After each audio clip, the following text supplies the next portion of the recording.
جب خدا کو پکارا علی آ گئے، جب علی آ گئے زندگی آ گئی،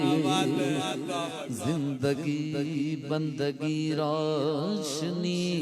آ گئی، روشنی آ گئی، آگہی آ گئی، موت کے محبوں کو آتی نہیں، آ بھی جائے تو پھر بچ کے جاتی نہیں، موت کے محبوں کو آتی نہیں، آ بھی جائے تو پھر بچ کے جاتی نہیں، موت سے کیا خطر، موت سے کیا خطر، موت سے کیا غضر،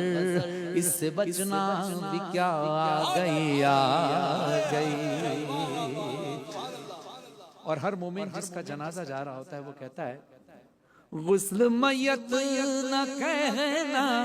میرے غسل کو،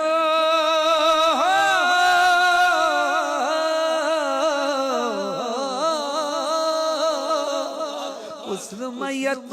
نہ کہنا میرے غسل کو،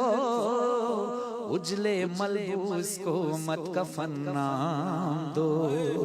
میں چلا ہوں علی سے ملاقات کو، جس کی تھی آرزو وہ گھڑی آ گئی۔ سبت جعفر صاحب کے اس شعر کے ساتھ میں بلال کاظمی صاحب کے چند مصرے پڑھوں۔ وہ کہتے ہیں کہ بدن سے خاک شفا مس و انہماک کرو، انہماک یعنی بہت توجہ کے ساتھ، بدن سے خاک شفا مس و انہماک کرو، یہ مومن کہہ رہا ہے جس کا جنازہ ہے، بدن سے خاک شفا مس و انہماک کرو، نماز پڑھنا ہے میت کو میری پاک کرو، خیرت سے عشق ہے بندے کفن کو چاک کرو، میرے جنازے کو جلدی سپرد خاک کرو۔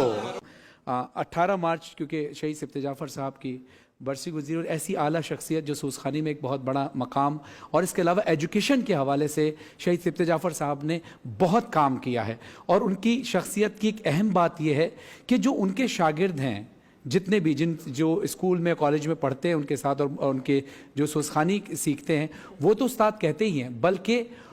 ان کو ان کے دوست احباب بھی استاد کہہ کر ہی بلاتے تھے، اور ان کا کردار ایجوکیشن کے حوالے سے یہ بڑا ہے۔ اور میں یہاں بتاتا چلوں کلام کے ساتھ ساتھ کہ